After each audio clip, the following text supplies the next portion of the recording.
Hey, buddy, hit that subscribe. Just a sec for you, but it means the world to me. After 40 plus years of marriage, you think you've heard it all. Every argument, every complaint, every quiet disappointment wrapped in polite words.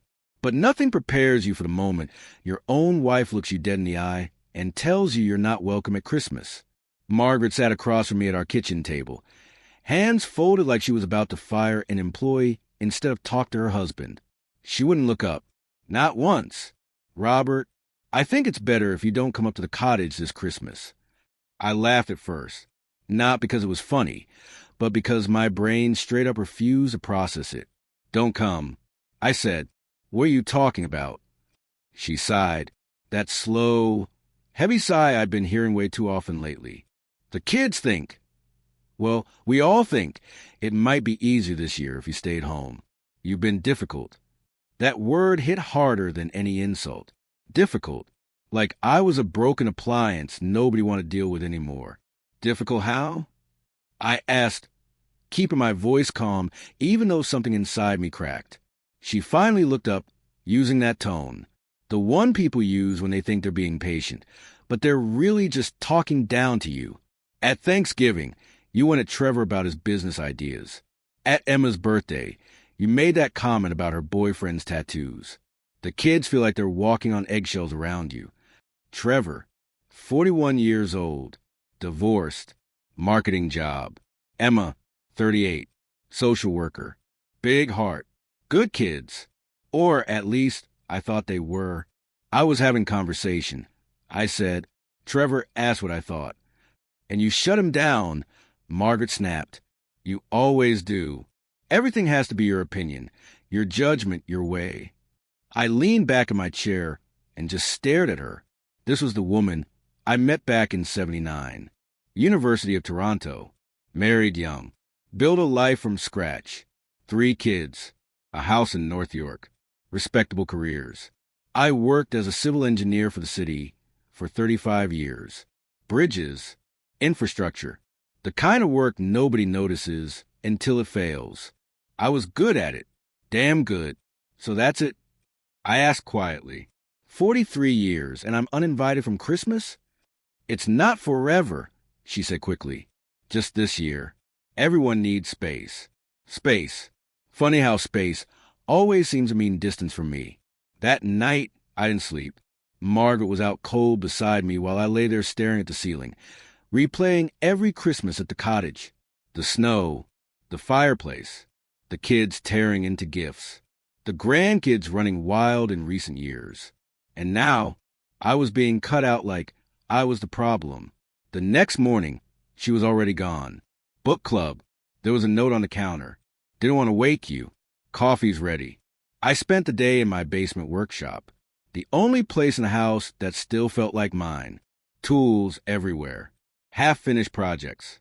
Organized chaos. Margaret had slowly taken over every other inch of the house. But this space, this was still me. And for the past 8 months, I've been working on something down there. Something nobody in my family knew about. Not that they would have cared. To them, I was just retired Robert. Puttering around. Killing time. Fading quietly into the background. They had no idea. Because while they thought I was done, I was just getting started. What my family didn't know was this. The same man they thought was difficult and outdated was about to flip their entire world upside down, and Christmas would never be the same again. The basement smelled like sawdust, oil, and ambition. My hands were scratched up from the past week, but I didn't care. Every bolt I tightened, every board I cut, felt like a little revenge on the invisible wall my family had built around me. I leaned over my workbench, staring at the half-finished project. It was bigger than anything I'd ever built.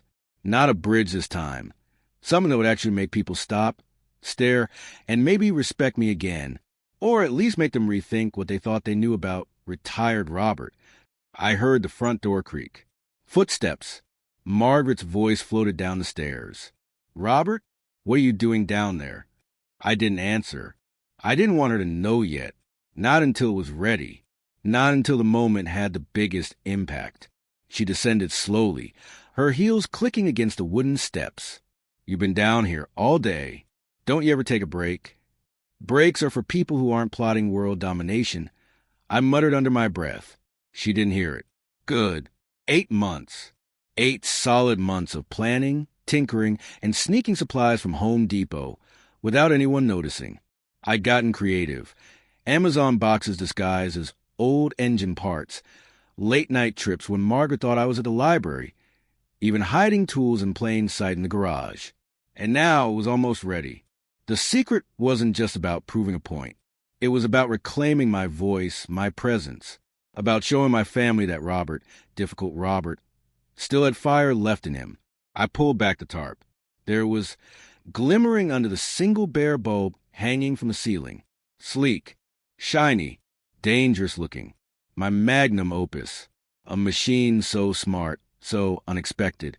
It would force everyone to pay attention. Margaret peeked over my shoulder. What is that? I just smiled. Something you're going to wish you weren't so quick to push aside. She frowned, unsure whether to be impressed or scared. I didn't care which. Both worked in my favor. The real test? My kids. And Christmas. Nothing like a little holiday chaos to stir up the family dynamics. I spent the rest of the day perfecting it, adjusting gears, testing circuits, double-checking every safety measure. Every clang and spark was a countdown to my grand reveal. By nightfall, I knew it was ready. But timing was everything. One wrong move, and it could all blow up literally or figuratively. Either way, the impact would be unforgettable. Tomorrow, they'd walk into a Christmas like no other. And when they finally saw what I'd been hiding, their jaws were going to drop and their judgment of me completely shattered. The morning of Christmas Eve hit like a freight train. I made sure everything looked normal. Margaret bustling in the kitchen, the smell of cinnamon rolls, the Christmas tree lit like a Times Square billboard. Everything perfect on the surface. But underneath, chaos was brewing. I carried my creation up from the basement, disguised under a big tarp and a holiday decoration cover. Trevor and Emma were already over, running around the grandkids like the little hurricanes they were. No one suspected a thing. Margaret gave me that look again, the one that says, "What are you up to, old man?" I just winked. "Dad," Trevor said, eyeing the bulky tarp. "What's under that thing?" Just some, Christmas magic." I mumbled. He laughed, thinking I was joking. Kids laughed. Margaret rolled her eyes. Perfect. I set it up in the living room, right near the fireplace. The spot where everyone's attention would naturally drift during gift time. Every wire, every panel, every light, all tuned to perfection. I spent the next hour casually chatting, handing out cocoa, playing the part of retired, harmless Robert. Meanwhile, my brain was running through the sequence. Step 1, reveal. Step 2, shock. Step 3, redemption. And then the perfect moment arrived. The kids were distracted opening presents. Margaret was checking on the cookies in the oven, and the grandkids were wrestling under the tree. I yanked the tarp off with a flourish. There it stood, my creation. Sleek, mechanical, shiny, part gadget, part art piece, and 100% unexpected. Lights blinking, small motors humming, panels shifting like it had a life of its own. Trevor froze. Emma's jaw literally dropped. Margaret took a step back like she'd just seen a ghost. "What is that?" Emma stammered. I smiled wide, leaning casually against the wall. "Ladies and gents, meet your new Christmas surprise. Or, if you prefer, Dad's not done yet." The machine whirred and clicked, then started moving. Panels opened, revealing small compartments, each holding little personalized gifts and messages for everyone. Letters I'd written, little jokes only we'd get, tiny gadgets I knew they'd love. The grandkids ran around, pressing buttons and flipping levers. They were ecstatic. Trevor was intrigued. Emma's eyes were watering, caught between being amazed and touched. Margaret looked at me like I'd lost it completely. "You built this for us?" I shrugged. "Yeah, thought it was time someone shook things up around here." The tension started melting just a little as curiosity replaced judgment. The family leaned in, pressing buttons, laughing, trying to figure out how it worked. But I knew the real kicker wasn't the machine itself. It was the statement it made. After years of being difficult, of being sidelined, of being brushed off, I had pulled off something spectacular, something they couldn't ignore or dismiss. And that's when I noticed it. Margaret wasn't just shocked. She was plotting. And trust me, her next move is going to turn this Christmas upside down in ways even I didn't see coming. Margaret stood there, arms crossed, giving me the look. You know the one. Equal parts disbelief, pride, and that don't push me. Old man vibe. She'd always had a flair for drama, and today, she was about to unleash it. You built this contraption to impress us? She asked slowly, like each word was measured. Impress? Nah, just making sure nobody forgets Christmas with Robert in the house. I said, smirking. Her eyebrows shot up. Nobody forgets Christmas with you, because you've been driving everyone nuts for decades. But now you go full-on mad scientist. Trevor laughed. Honestly, Dad, this is genius. Emma, meanwhile, was inspecting every moving part like a detective on a mission. But Margaret, she wasn't laughing. I don't know if I should be mad or impressed, she muttered, pacing. Then, like a storm breaking, she stopped, eyes blazing. You think this little stunt makes up for everything? I leaned on the mantel, letting her simmer. Everything? What, like 43 years of me being difficult? Nah, this is just an appetizer. The grandkids were already climbing on the contraption, pressing buttons, squealing. Lights flashed, little sounds popped, and miniature toys shot out of hidden compartments. Chaos, pure holiday chaos, and exactly how I wanted it. Margaret's hands went to her hips. You know, I could actually hate this if it wasn't kind of amazing. I grinned. Kind of amazing? That's the best you got. She smirked a little, dangerous smirk. Oh, no, Robert. I'm just getting started. Trevor leaned over, whispering, Mom's plotting something, isn't she? Yep, I muttered, whispering back. She's gonna try to one-up me before dessert. Bet your lunch money on it. Sure enough, Margaret disappeared into the kitchen. Next thing I know, I hear the clatter of trays, the whir of the mixer, and her loud, Nobody touch my cookies, Robert. By the time she reappeared, the machine had been completely hijacked. She'd added tinsel, glitter, and small wrap boxes she insisted were integral to the design. The kids cheered. Trevor and Emma laughed. I stared, stunned. She turned my creation into a holiday weapon of joy. That's when it hit me. Margaret wasn't mad anymore. She was in, the enemy I'd imagined. The cold, distant wife who uninvited me from Christmas? Gone. Replaced with a co-conspirator in mischief. But even as laughter filled the room, I could sense it. Something in her eyes told me the family wasn't ready for the final twist. Margaret had a trick of her own, one that would change the entire holiday. And just like that, the war of Christmas surprises escalated. But little did I know, the next move would leave all of us speechless and turn our cozy family holiday into a full-blown roller coaster. By the time dessert rolled around, the living room was straight-up pandemonium. Lights flashing, little gadgets popping out, grandkids running circles like tiny tornadoes, and Margaret grinning like a kid who just got caught doing something awesome. I leaned back in my chair, sipping coffee, pretending I was calm, but inside, pure satisfaction. Every sarcastic comment, every difficult label, worth it. This was my moment. Trevor grabbed a tiny lever on the machine. Instantly, a mini confetti cannon shot straight into the air, showering everyone in glitter. Emma shrieked, half laughing, half panicking, as little toy robots zipped across the floor. Dad! Trevor shouted, dodging a spinning robot. This thing is insane. I just shrugged, smirking. Insane is my middle name. Margaret came over, tossing her hands in the air.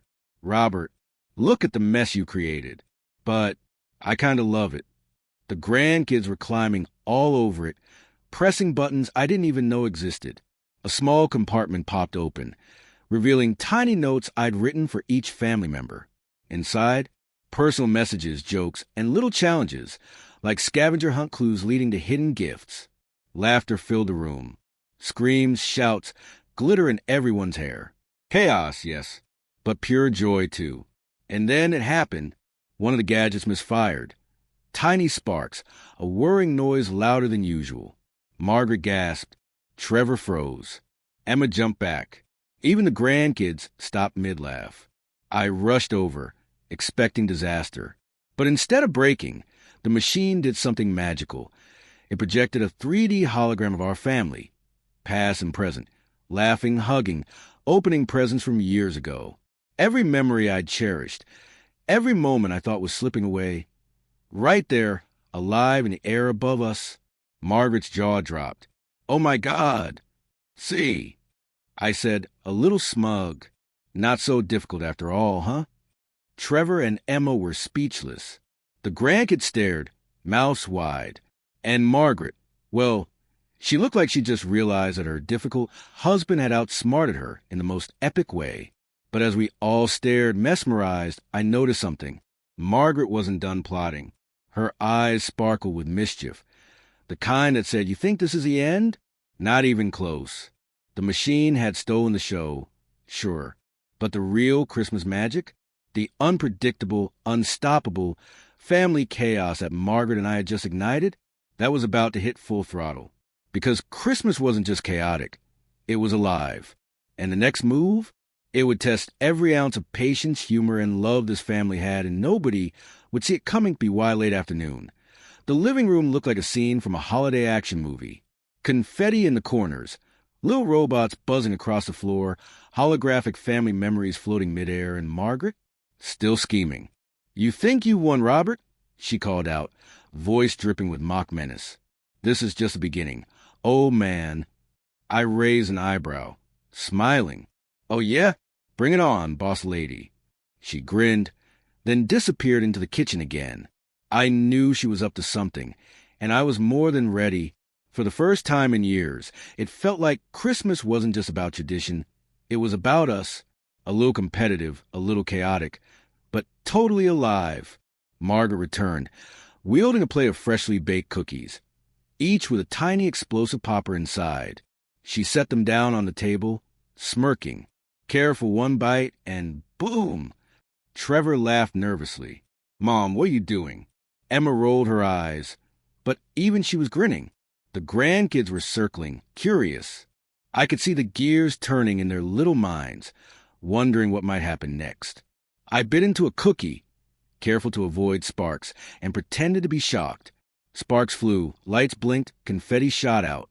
Everyone screamed, laughed, and screamed again. Margaret clutched her sides, laughing. Okay, I said, laughing, wiping glitter from my hair. "Truce." She shook her head. "Not even close.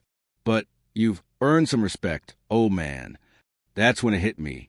This wasn't about who won or lost. It wasn't about who was difficult or uninvited. This was about connection, chaos, and memory, the kind that sticks with you forever. We spent the rest of the evening in controlled chaos, laughing, dodging gadgets, pressing buttons, chasing grandkids, dodging holograms of ourselves from past Christmases.